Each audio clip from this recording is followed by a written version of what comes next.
황 작가의 책 읽기에 오신 것을 환영합니다. 저는 황 작가입니다. 우리가 읽고 있는 책은 빌 브라이슨이 쓴 거의 모든 것의 역사, 과학 교양서 중에서 아주 두껍고 내용의 깊이가 있는 책입니다. 우리는 5부 생명 그 자체를 읽고 있는데요. 오늘은 5부의 마지막 시간입니다. 생명의 물질이라는 26장을 읽어가도록 하겠습니다.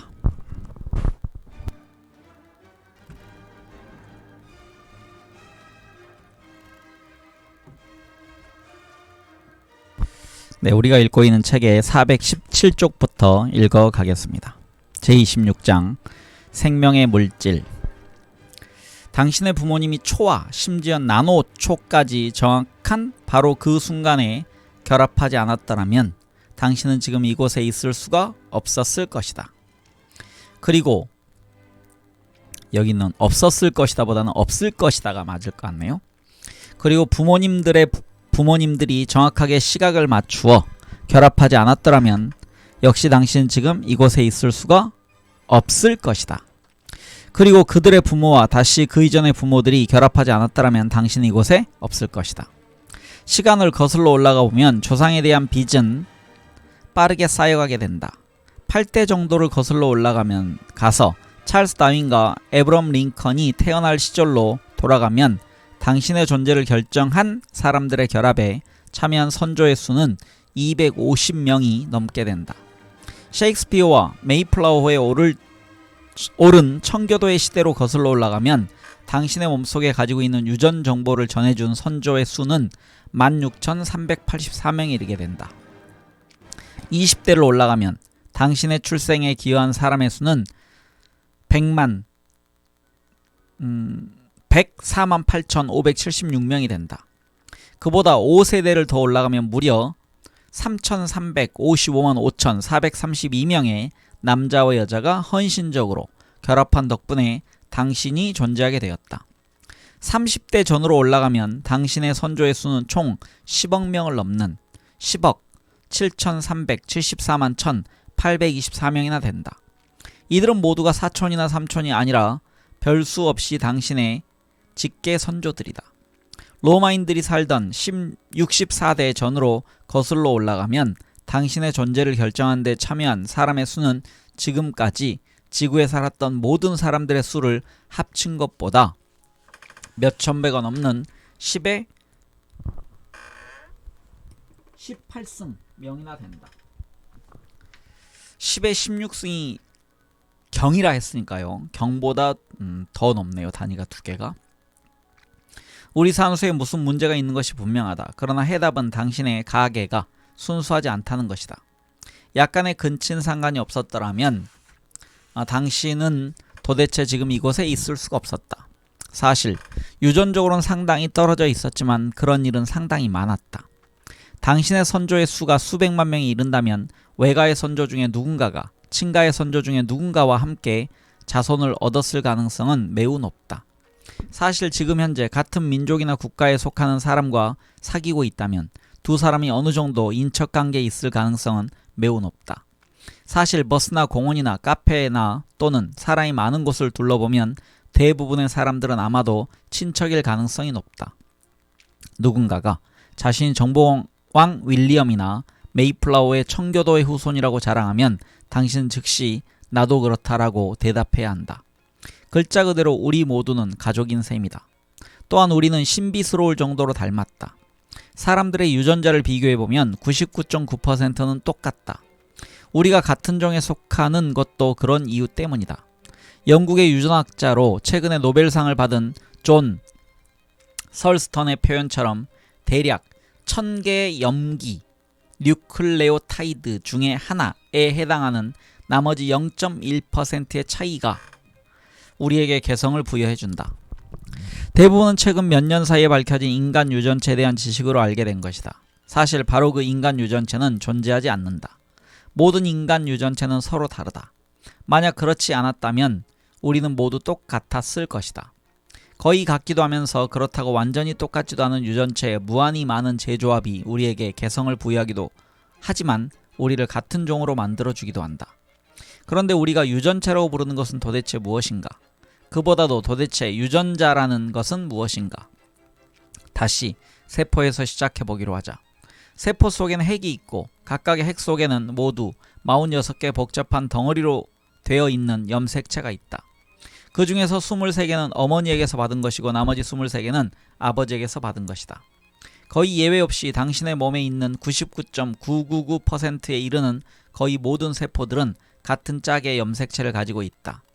여러 가지 조직적인 이유로 완전한 유전 정보를 가지고 있지 않은 적혈구 세포, 일부 면역 세포, 난자와 정자 세포 등이 예외이다. 염색체는 당신을 만들어내고 유지시키는 데 꼭 필요한 완전한 지시사항을 가지고 있으며 데옥시리보핵산 또는 DNA라고 부르는 실 모양으로 생긴 작고 신기한 화합물로 되어 있다. DNA는 지구상에서 가장 놀라운 분자로 알려져 있다.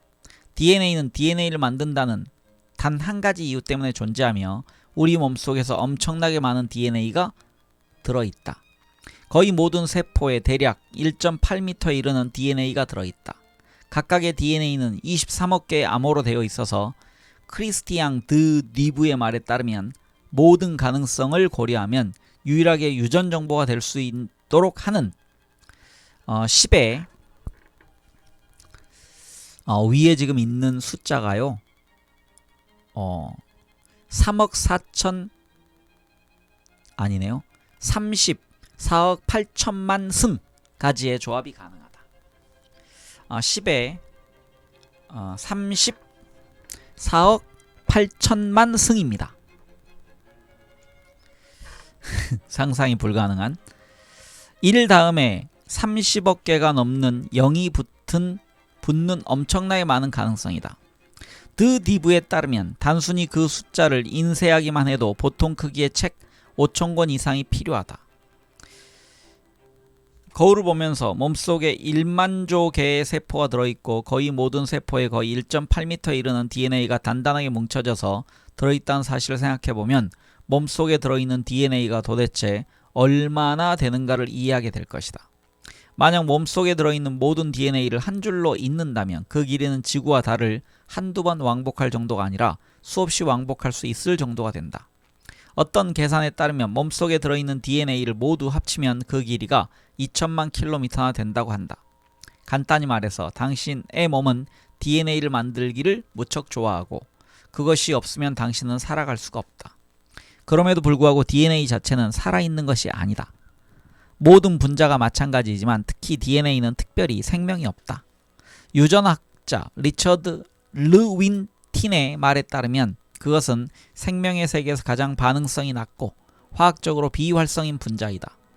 살인사건 수사에서 오래전에 말라버린 혈액이나 정액에서 DNA를 채취할 수 있고 고대 네안데르탈인의 뼈에서 DNA를 우려낼 수 있는 것도 바로 그런 이유 때문이다. 또한 바로 그런 사실이 신비로울 정도로 볼품없는, 다시 말해서 생명이 없는 물질이 생명 자체의 핵심적인 위치에 있다는 사실을 밝혀내기까지 그렇게 오랜 세월이 걸리게 된 이유이기도 하다. 사실 DNA는 흔히 생각하는 것보다 훨씬 오래전부터 알려져 있었다. DNA는 독일 튜빙겐 대학에서 일하던 스위스의 과학자 요한 프리드리히 미셔에 의해서 1869년에 처음 발견되었다. 외과 수술용 붕대에 묻어있던 고름을 현미경으로 들여다보던 미셔는 처음 보는 물질을 발견하고 그것이 세포의 핵 속에 있다고 해서 뉴클레인이라고 불렀다. 당시의 미셔는 그 존재를 확인하는 것 이상의 일은 하지 않았지만 23년 후에 그의 아저씨에게 보낸 편지에서 그런 분자들이 유전과 관계가 있을 수 있다는 이야기를 한 것으로 보아 뉴클레인이라는 물질에 대해서 깊은 인상을 가지고 있었던 것은 분명하다. 그런 생각은 놀라운 것이었지만 당시 사람들은 시대를 너무 앞선 그런 주장에 흥미를 가지지 않았다. 그로부터 반세기 동안 사람들은 오늘날 데옥시리보핵산 또는 DNA라고 부르는 물질이 기껏해야 유전 문제에 보조적인 역할을 한다고 생각했다. 그 물질은 너무 단순했다.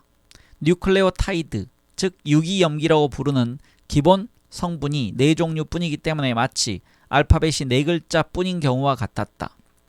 그렇게 단순한 알파벳으로 어떻게 생명의 이야기를 쓸 수가 있겠는가? 물론 그 해답은 단음과 장음을 이용해서 복잡한 정보를 전달하는 모스 부호에서처럼 그것들을 결합시키는 것이다. 누가 보아도 DNA는 아무 일을 하지 않는다. 그저 핵 속에 들어앉아서 염색체들을 어떤 식으로든 결합시키거나 어떤 명령을 활성화시키거나 아니면 아무것도 알아내지 못한 어떤 사소한 일을 하고 있을 것이다. 유전에 필요한 복잡성은 핵 속에 들어있는 단백질과 관련이 있을 것이라고 생각했다. 그러나 DNA를 소홀히 여기는 데에는 두 가지 문제가 있었다. 첫째, 너무 양이 많았다.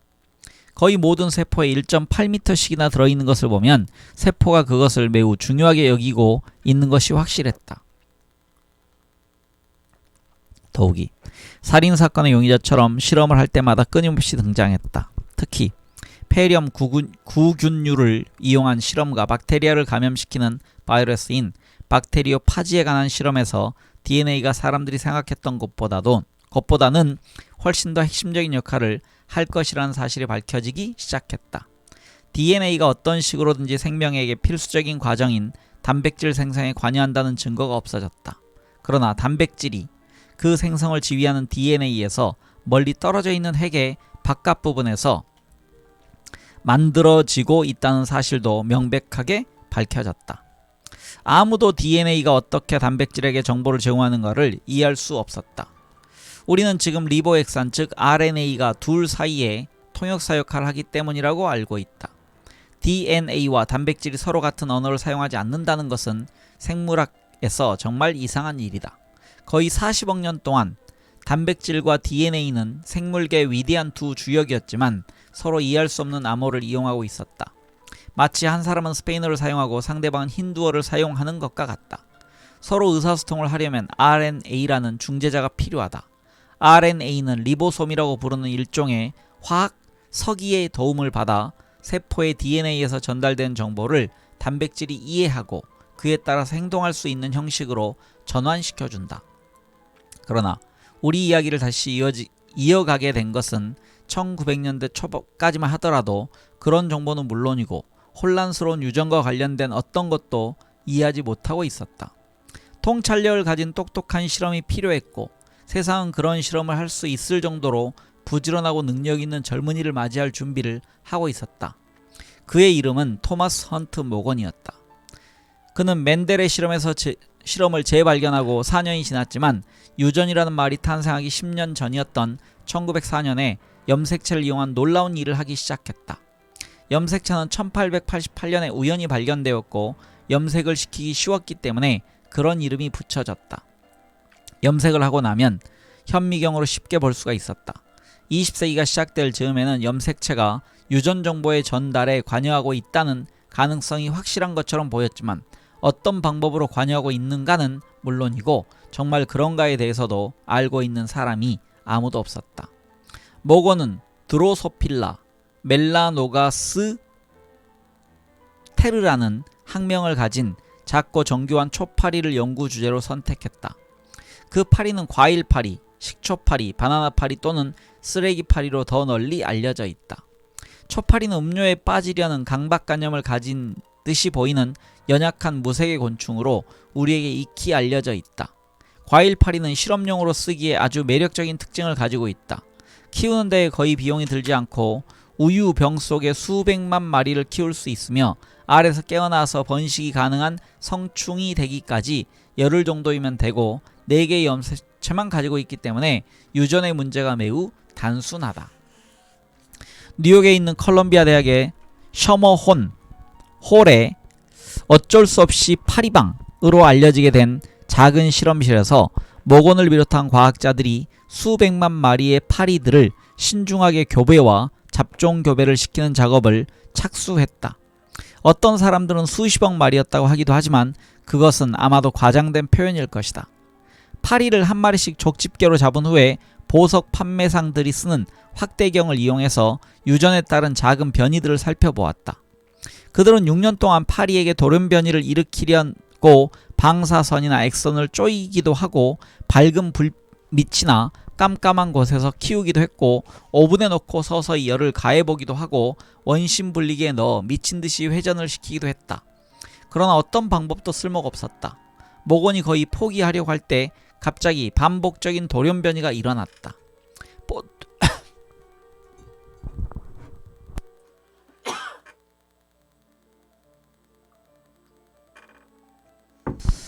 네, 이렇게 과일 파리들이 죽어나가는 게 제가 먹이 메이네요. 보통의 붉은 눈 대신에 흰 눈을 가진 파리가 생겨난 것이다. 모험가 동료들은 그런 파리를 이용해서 후손에게 전해지는 유전을 추적할 수 있는 유용한 기형을 만들 수가 있었다. 그들은 그런 방법으로 특별한 특징과 각각의 염색체 사이의 상호관계를 파악할 수 있었고, 결국은 염색체가 유전의 핵심이라는 사실을 거의 모든 사람들이 만족할 수 있을 정도로 확실하게 증명하게 되었다. 그러나 수수께끼 같은 유전자와 그것을 구성하는 DNA에 관한 생물학적인 복잡함은 여전히 문제로 남아있었다. 유전자를 분리해서 이해하는 이 일은 훨씬 더 까다로웠다. 모건이 자신의 업적으로 노벨상을 받았던 1933년까지도 많은 사람들은 유전자를 존재한다는 사실을 확신할 수가 없었다. 유전자가 존재한다는 사실을 확신할 수가 없었다. 당시 모건이 지적했던 것처럼 유전자가 무엇이고 과연 그것이 실존하는 것인지 아니면 완전히 가상적인 것인지에 대해서 합의하지 못하고 있었다. 과학자들이 세포 활동의 기본이 되는 물리적 실체를 쉽게 받아들이지 못했다는 사실은 놀라운 일이다.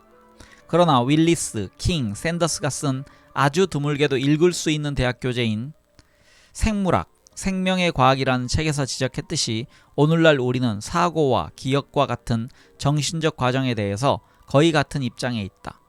물론 우리는 그런 능력을 가지고 있다는 사실을 잘 알고 있지만 그런 것들이 물리적으로 어떤 형태를 가지고 있는가를 모르고 있다. 유전자에게는 최고의 최악의 고비였다. 모건의 동료들에게 초파리의 몸에서 유전자를 꺼내서 연구를 할 수 있다는 생각은 오늘날 과학자들에게 흩어진 생각을 잡아모아서 현미경으로 살펴보려는 것처럼 우스꽝스러운 것이었다. 확실한 사실은 염색체에 관련된 무엇인가가 세포의 복제를 지휘하고 있다는 것이었다. 맨해튼의 록펠러 의학연구소에서 오즈월드 에이버리라는 총명하지만 소극적인 캐나다 사람이 이끄는 연구진은 15년에 걸친 연구의 결과로 1944년에 마침내 엄청나게 교묘한 실험에 성공했다. 그들은 전염성이 없는 균주에 외래의 DNA를 삽입시켜서 항구적인 전염성을 가지도록 만들므로써 DNA가 단순히 수동적인 역할을 담당하는 분자가 아니라 유전의 능동적인 일부임을 증명했다.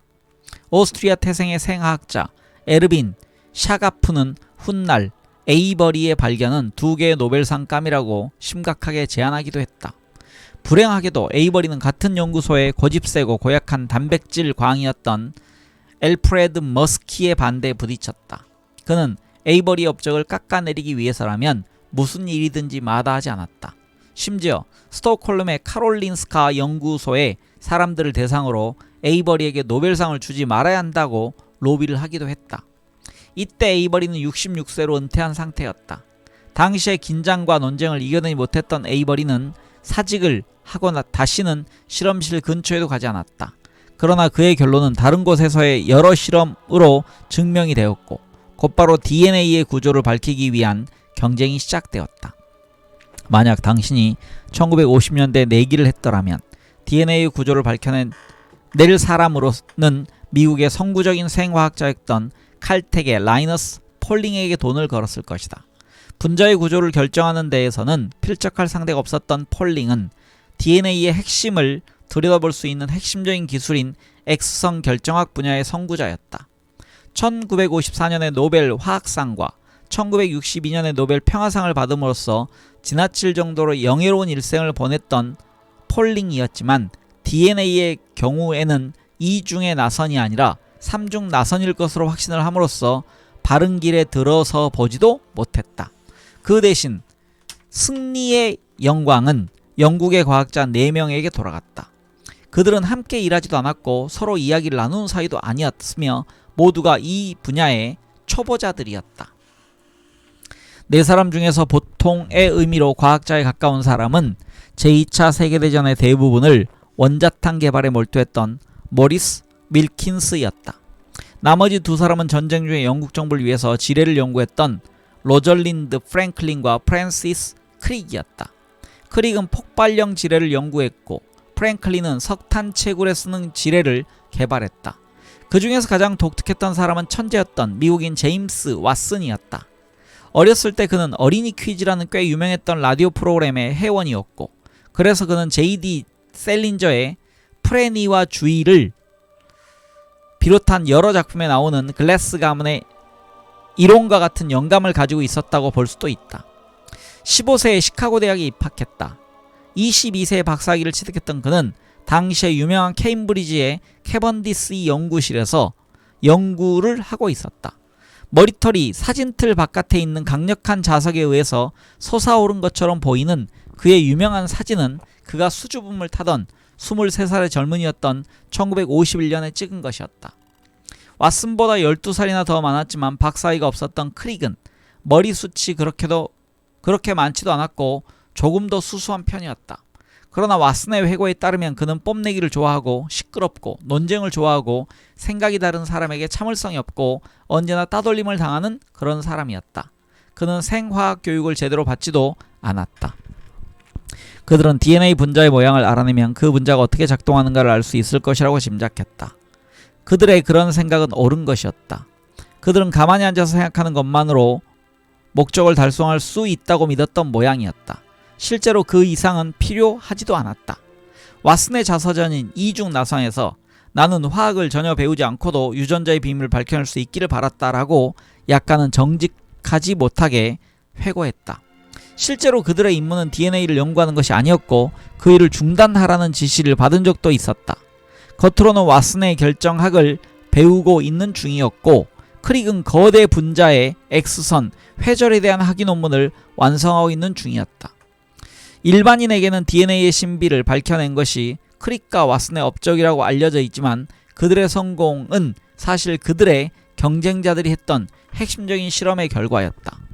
역사학자 리사 자딘의 표현에 따르면 그 실험의 성공은 행운이었다.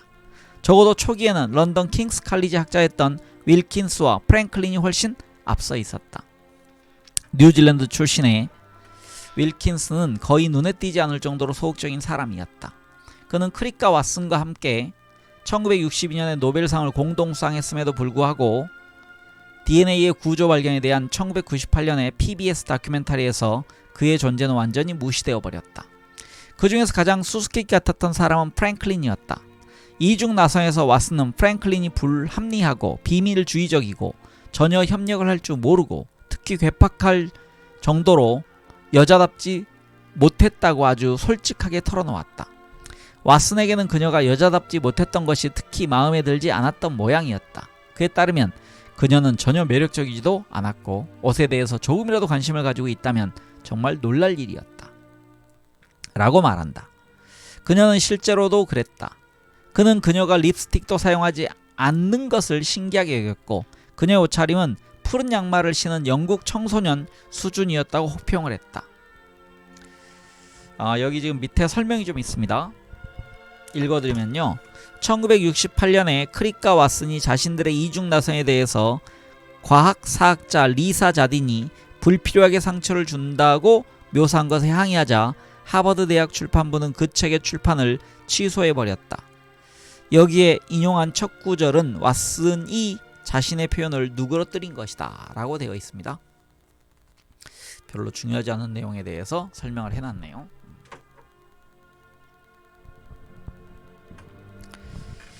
그러나 그녀는 라이너스 폴링이 완성했던 X선 결정학 방법을 이용해서 DNA 구조에 대한 가장 훌륭한 이미지를 가지고 있었다. 그 방법은 결정을 구성하고 있는 원자들의 위치를 알아내는 성공적인 방법이었기 때문에 결정학이라고 불렀다. 그러나 DNA 분자는 너무 까다로운 대상이었다. 프랭클린만이 괜찮은 결과를 얻을 수 있었지만 그녀는 자신의 결과를 아무에게도 보여주지 않아서 윌킨스를 끊임없이 피곤하게 만들었다. 프랭클린이 자신의 결과를 기꺼이 보여주지 않았던 것은 그녀만의 탓이 아니었다. 다시 말씀드리면 프랭클린이 여성입니다.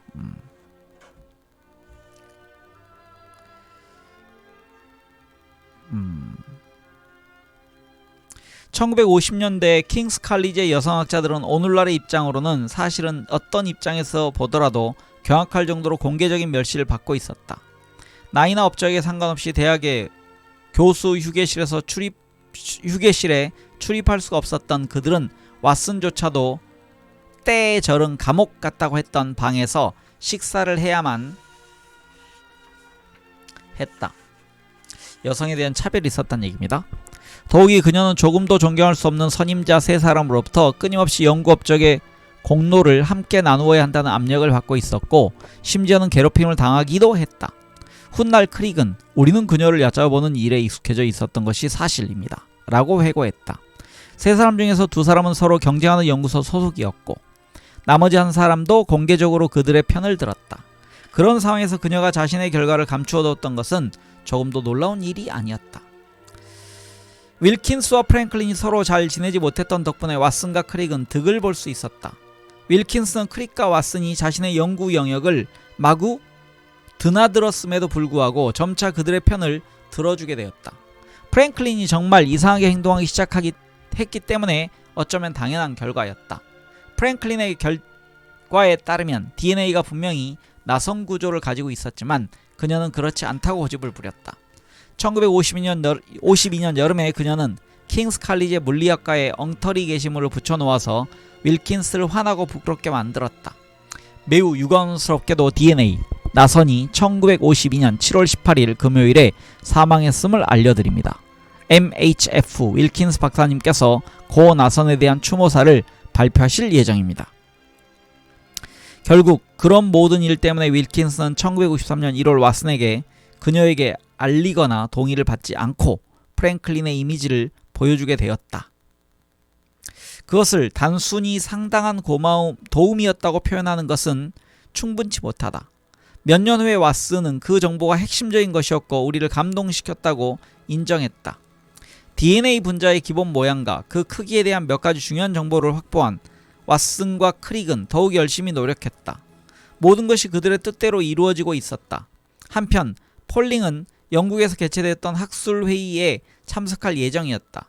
만약 그랬더라면 그곳에서 폴링은 윌킨스를 만날 수 있었을 것이고 자신이 잘못 가고 있다는 사실을 깨닫기에 충분한 정보를 얻을 수 있었을 것이다. 그러나 당시는 메카시 시절이었고 폴링은 외국 여행을 허가받기 위해서는 허가받기에는 너무 진보적인 사상을 가지고 있다는 이유로 여권을 압류당한 채 뉴욕의 아이들 와일드 공항에 억류되어 버렸다. 더욱이 크릭과 왓슨은 더욱 유리한 입장에 있었다.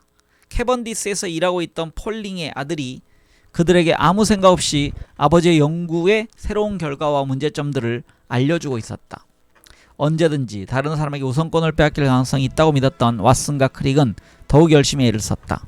DNA가 아데닌 A, 구아닌 G, 사이토신 C, 티민 T의 4가지 유기염기를 가지고 있고 그들이 특별한 방법으로 짝을 짓는다는 사실은 이미 알려져 있었다. 왓슨과 크릭은 분자 모양으로 잘라낸 판지 조각을 이용해서 그것들이 어떻게 맞추어지는가를 알아낼 수 있었다.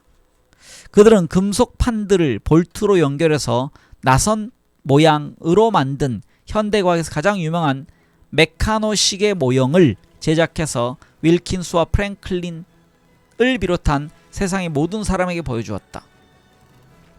여기서 지금 메카노 시계 모형이라는 데 설명이 있습니다. 1901년 영국 리버풀의 프랑크 홈비가 특허를 얻은 조립식 장난감으로 구멍이 뚫린 여러 모양의 금속 판을 볼트와 너트로 연결하여 다양한 모양을 만들 수 있다.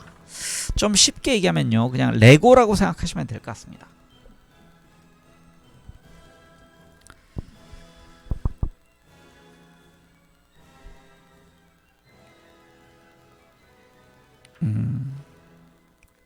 그래서 다시 그 다음부터 읽도록 하겠습니다. 어느 정도의 지식을 가진 사람이라면 그들이 문제를 해결했다는 사실을 곧바로 알아차릴 수 있었다. 그들이 프랭클린의 사진에서 정말 도움을 받았거나 말았거나 상관없이 그들의 업적은 훌륭한 탐정 업무의 결과였음은 틀림이 없었다. 1954년 4월 25일에 발간된 네이처에는 데옥시리보 핵산의 구조라는 제목으로 왓슨과 크릭이 쓴 900단어의 짧은 논문이 실렸다. 윌킨스와 프랭클린의 다른 논문도 함께 실렸다. 이때는 세계적으로 다사다난했던 때였다. 에드먼드 힐러리가 에베레스트 정상을 정복한 직후였고 엘리자베스 2세가 영국 여왕으로 등극하기 직전이었다. 그래서 생명의 비밀을 알아낸 업적은 크게 알려지지 않았다. 뉴스 크로니클의 작은 기사로 실렸고 다른 곳에서는 무시되어 버렸다. 로절린드 프랭클린은 노벨상을 받지 못했다. 그녀는 노벨상이 주어지기 4년 전이었던 1958년에 37살의 젊은 나이에 난소암으로 사망했다. 노벨상은 사망한 사람에겐 주어지지 않는다. 그녀가 암에 걸린 것은 분명히 연구 도중에 과도하게 노출되었던 X선 때문이었을 것이다. 2002년에 발간되어서 좋은 반응을 얻었던 브렌다 매덕스의 프랭클린 전기에 따르면 그녀는 납으로 만든 보호복을 입지도 않았고 X선이 쪼이는 곳으로 아무 생각 없이 걸어다니기도 했다. 오즈월드 에이버리도 역시 노벨상을 받지 못했고 자신의 발견이 인정을 받는 것을 보긴 했지만 후세에는 거의 잊혀져 버렸다. 그는 1955년에 사망했다. 왓슨과 크릭의 발견은 실제로 1980년대까지는 확인되지 못했다. 크릭이 자신의 책에서 지적했던 것처럼 우리는 DNA 모형에 그저 가능성 있는 것으로부터 아주 가능성이 높은 것으로 그리고 거기서부터 거의 확실하게 옳은 것으로 인정되기까지 25년이 넘게 걸렸다.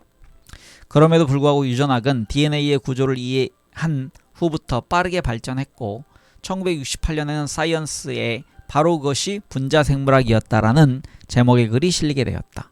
거의 불가능한 것으로 보였지만 실제로 유전학 연구는 거의 완성에 다다랐다는 이야기였다. 물론 실제로는 거의 시작일 뿐이다. 지금까지도 DNA에 대해서는 겨우 이해하고 있는 부분이 많다. DNA의 많은 부분이 왜 아무 역할도 하지 않는 것처럼 보이는가 하는 것도 그 중에 하나이다. 당시의 DNA 중에서 97%는 생화학자들이 좋아하는 표현으로 잡동사니, 정크 또는 비유전자 DNA에 해당하는 아무 의미 없는 사슬일 뿐이었다. 그런 사슬 중간에 이곳저곳에 결정적인 기능을 조절하고 체계화하는 부분이 들어있다. 그것이 바로 신비스럽고 오래전부터 알아내고 싶어 했던 유전자들이다.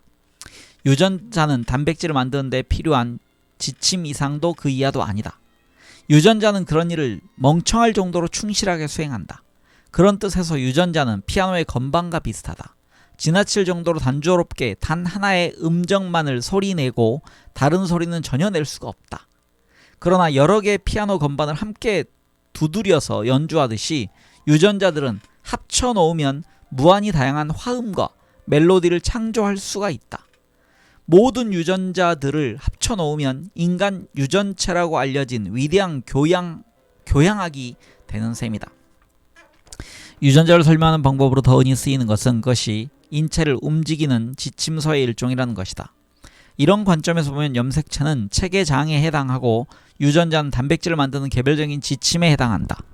그런 지침이 사용하는 단어가 바로 코돈, 가로 열고 유전 암호이고 글자는 염기라고 알려져 있다. 유전 알파벳의 글자에 해당하는 염기는 앞에 설명한 아데닌, 구아닌, 사이토신, 타민을 비롯한 4종류의 뉴클레오타이드들이다. 그들이 하는 일과는 달리 이 염기들은 특별히 이국적인 것으로 만들어진 것이 아니다. 예를 들어서 구아닌은 구아노라는 것에서 많이 들어있어서 그런 이름을 붙여줬다. 구아노에 대한 밑에 설명이 있습니다. 페루, 바하칼리포르니아, 아프리카 해안 등지에서 새, 박쥐, 물개 등의 잔해와 배설물이 쌓여서 만들어진 질산염의 퇴적층으로 비료로 많이 사용된다. 이렇게 되어 있습니다. 그게 바로 구아노라는 거라는 것입니다. 누구나 알고 있는 것처럼 DNA 분자의 모양은 나선형 계단이나 꼬인 줄 사다리와 비슷하다. 그것이 바로 유명한 이중 나선이다. 그런 구조의 골격은 데옥시리보스라는 일종의 당이고 나선 모양의 분자 전체는 헥산이기 때문에 데옥시리보헥산이라고 부른다. 가로, 대 또는 계단은 두 개의 염기에 의해서 만들어지는데 두 가지 방법으로만 결합을 할 수가 있다. 구아닌 G는 언제나 사이토신 C와 결합하고 타민 T는 언제나 아데닌 A와 결합할 수 있다. 사다리를 오르내릴 때 이 글자들이 나타나는 순서가 DNA 아모이다. 그런 글자들을 모으는 것이 바로 인간 유전체 프로젝트의 목적이다. DNA의 가장 중요한 특성은 복제의 방법이다. 새로운 DNA 분자를 만들어야 할 시기가 다가오면 나선을 이루는 두 개의 사슬이 재킷에 붙어 있던 지퍼처럼 중간이 열리게 되고 각각의 사슬이 새로 짝을 형성하게 된다. 한 사슬에 붙어 있는 각각의 염기는 정해진 염기하고만 짝을 이룰 수 있기 때문에 각각의 사슬은 새로운 짝이 될 사슬을 만드는 주형의 역할을 하게 된다. 그래서 주형은 주물을 뜨는 형, 주형 틀 좀 될 것 같습니다. 주형 틀. DNA 한쪽 사슬만 가지고 있으면 필요한 짝을 찾아서 다른 사슬을 쉽게 만들 수가 있다. 한쪽의 가장 위쪽에 있는 가로대가 구아닌이라면 짝이 될 사슬의 가장 위쪽 가로대는 사이토신이어야만 한다. 그런 식으로 사슬에 따라 내려가면서 염기의 짝을 찾으면 결국 새로운 분자를 만드는 데 필요한 아모를 만들어내게 되는 셈이다. 실제로 자연에서 일어나는 일은 바로 그런 것이다. 다만 자연에서는 그런 일이 아주 빠르게 이루어진다. 놀랍게도 몇 초 만에 그런 일이 이루어진다. 대부분의 경우에는 DNA의 복제가 매우 정확하게 이루어지지만 100만 번에 한 번 정도씩은 글자가 잘못된 자리에 들어가게 되는 경우가 생긴다. 이런 경우를 단일 염기 다형성 SNP라고 부르고 생화학자들은 SNP SNIP라고 부르기를 더 좋아한다. 일반적으로 그런 SNP들은 비유전자 DNA 부분에서 일어나기 때문에 몸에 아무런 문제를 일으키지 않는다. 그러나 가끔씩 문제가 되기도 한다. 어떤 병에 쉽게 걸리도록 만들어지기도 하지만 약간의 이득을 가져다 주기도 한다. 예를 들면 보호 기능이 우수한 색소를 만들어 주기도 하고 높은 곳에 사는 사람들의 경우에는 적혈구 세포를 더 많이 만들어 주기도 한다. 세월이 흐르는 동안에 그런 작은 변화들의 개인은 물론이고 집단 전체에 축적되어서 두드러진 개성을 가지게 만들어 주기도 한다.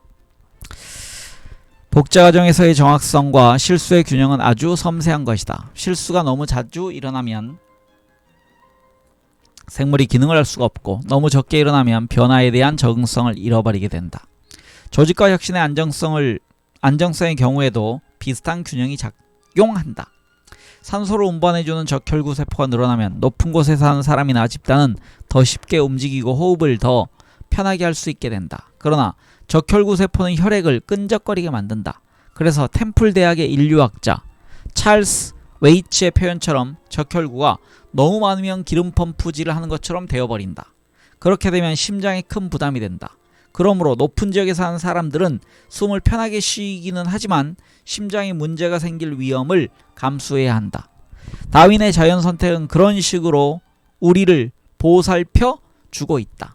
우리 모두가 왜 그렇게 비슷하게 생겼는가 또 설명할 수가 있다.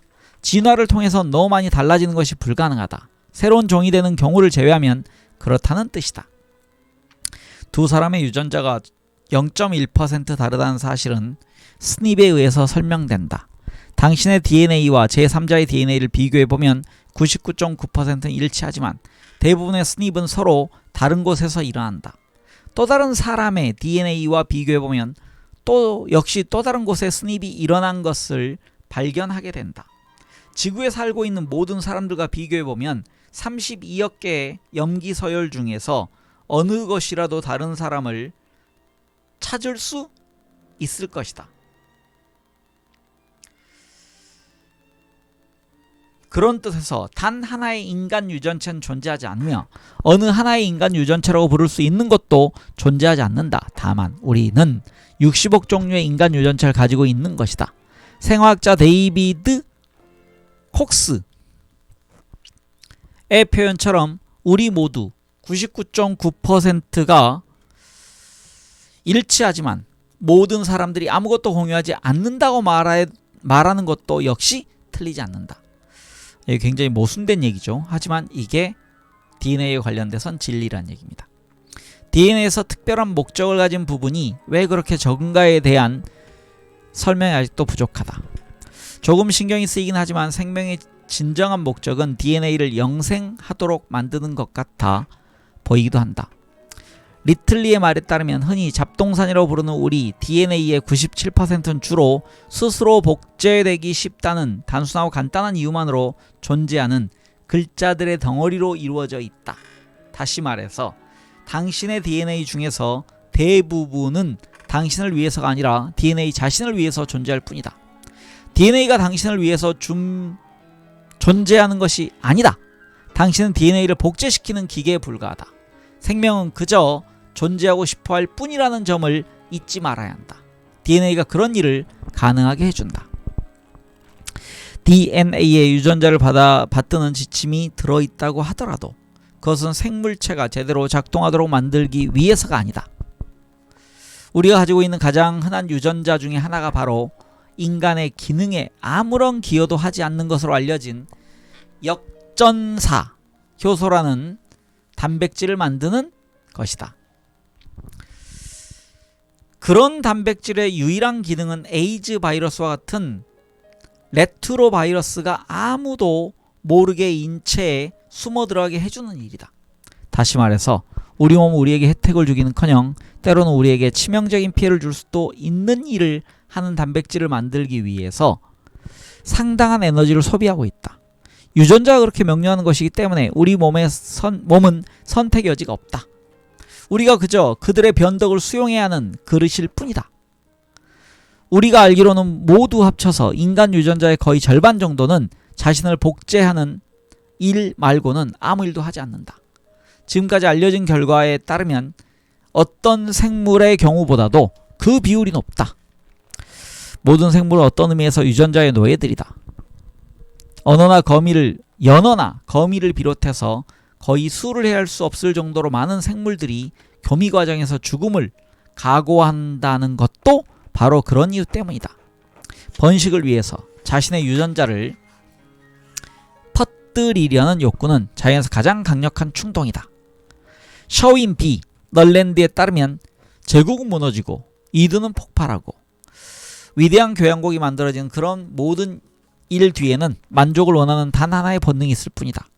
진화론의 관점에서 보면 성은 우리의 유전 물질을 후손에게 전해주도록 부추기기 위한 보상 메커니즘일 뿐이다. 과학자들이 우리 DNA의 대부분이 아무 일도 하지 않는다는 놀라운 소식을 제대로 소화하기도 전에 더욱 뜻밖의 사실들이 드러나기 시작했다. 독일에 의해서 스위스 연구자들이 좀 이상한 실험을 해보았더니 놀라울 정도로 평범한 결과가 얻어졌다. 쥐의 눈을 발달시키는 과정을 조절하는 유전자를 선택해서 초파리의 유충에 삽입시켜 보았다. 흥미로울 정도로 괴상한 결과가 얻어질 것이라고 기대했었다. 실제로 쥐 눈의 유전자가 초파리에서 정상적인 눈을 만들긴 했는데 그것은 초파리의 눈이었다. 5억 년 이상 공룡의 조상을 가지지 않았던 두 생물이 다시 읽겠습니다. 5억 년 이상 공통의 조상을 가지지 않았던 두 생물이 마치 자매인 것처럼 유전 물질을 서로 바꿀 수 있다는 사실이 확인된 것이다.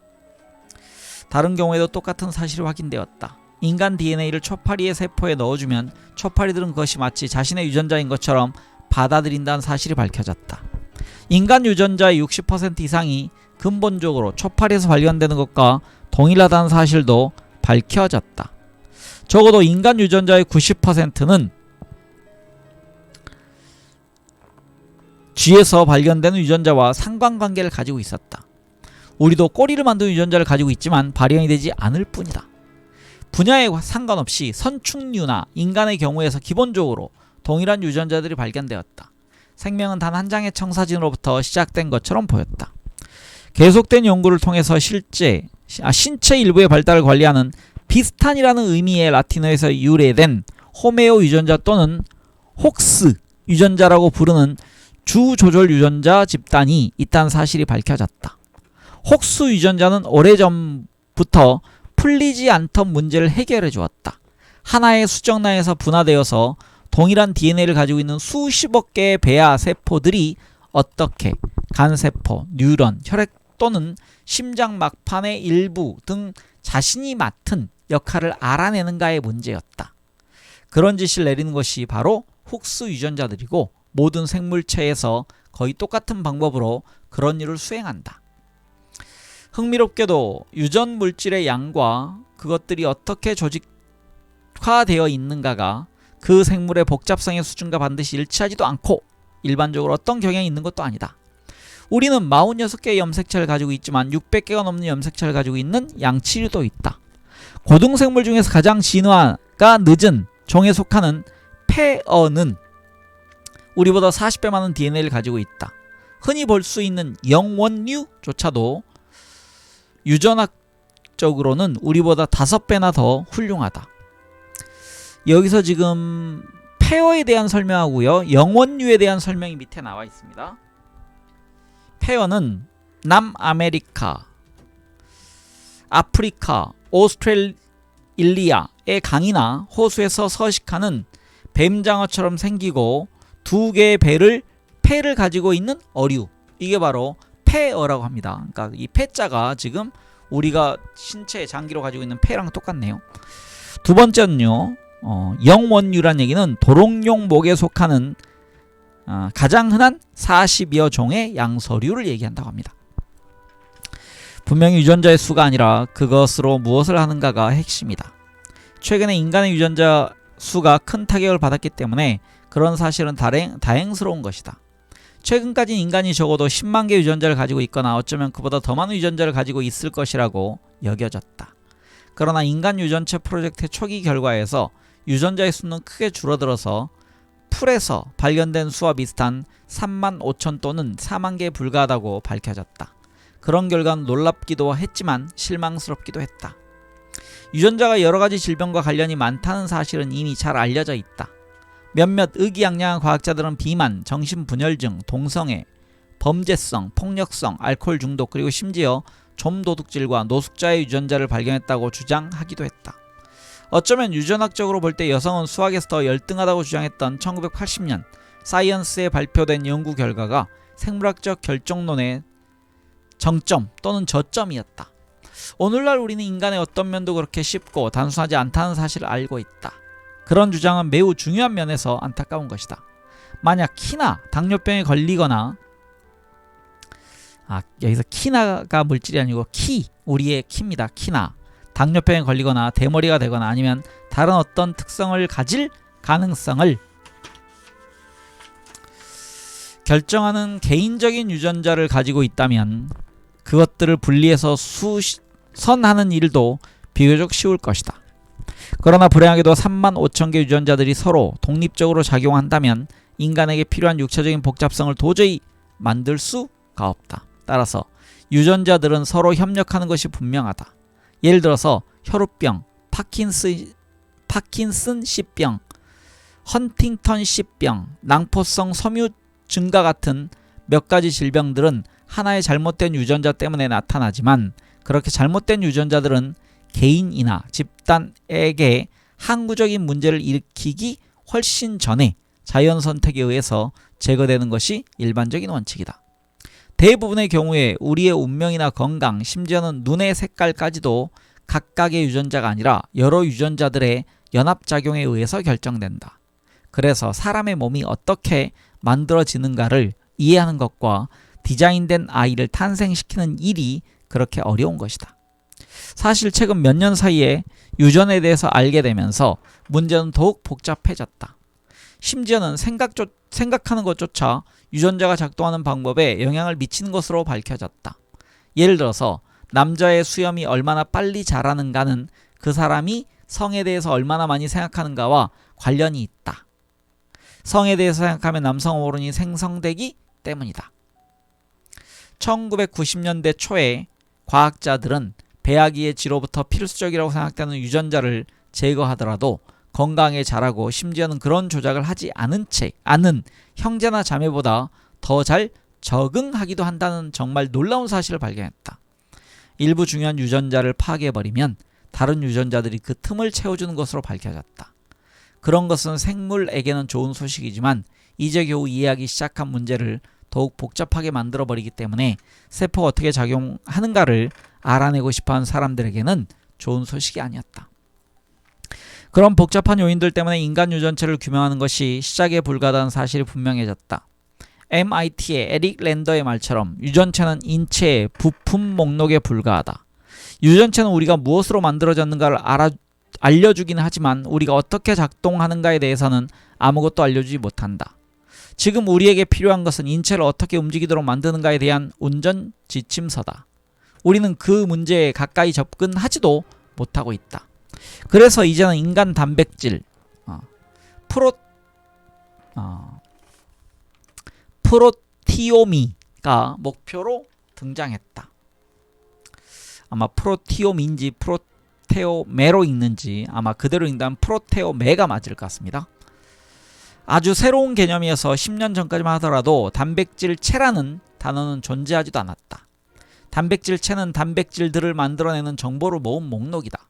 2002년 봄에 사이언티픽 아메리칸에 따르면 불행하게도 단백질체는 유전체보다 훨씬 더 복잡하다. 그것도 아주 부드러운 표현이다. 단백질은 모두 살아있는 생물을 움직이도록 해주는 말이라는 사실을 기억할 것이다. 달리는 말입니다. 하나의 세포에는 언제나 수억 개의 단백질들이 바쁘게 활동하고 있다. 그런 활동을 모두 알아내는 것은 쉽지 않다. 더욱이 단백질의 거동과 기능은 유전자의 경우처럼 화학적 특성만이 아니라 그 모양에 의해서도 달라진다. 단백질이 제대로 작동하려면 필요한 화학적 성분들이 제대로 결합되어야 할 뿐만 아니라 극단적으로 특별한 모양으로 접혀야만 한다.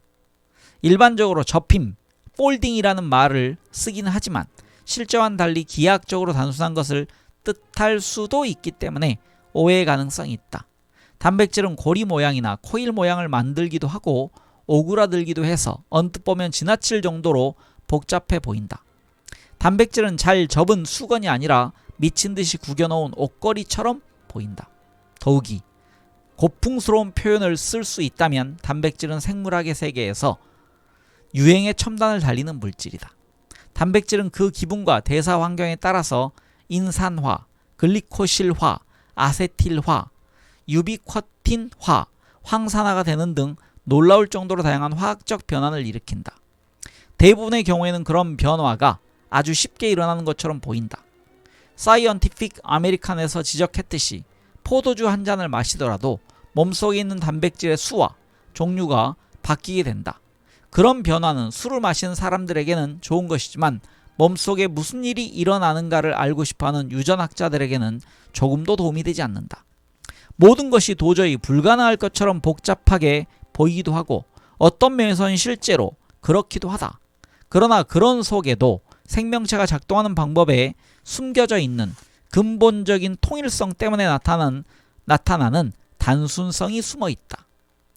염기들의 협동과 DNA가 RNA로 전사되는 것을 비롯해서 세포를 살아 움직이도록 해주는 작고 재치 있는 화학 과정들은 단 한 번의 진화가 이루어진 후로는 자연계 전체에 변하지 않고 유지되었다.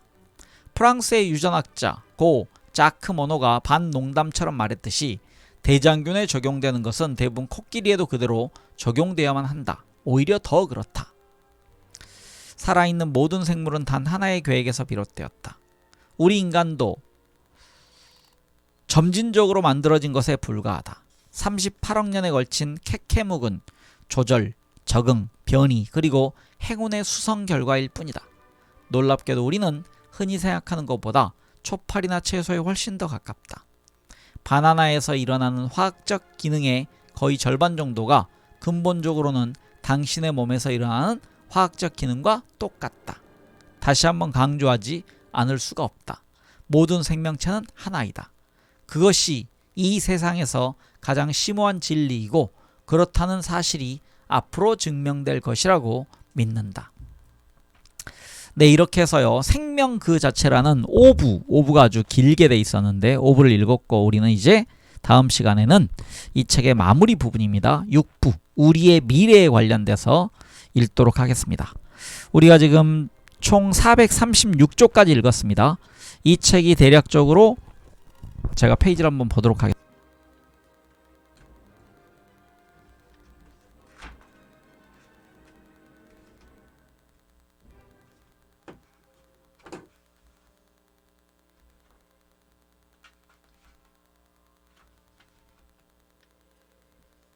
네, 마지막 장이요. 499쪽으로 돼 있거든요. 그래서 이제 대략적으로 50장 정도, 50쪽 정도 남은 것 같습니다.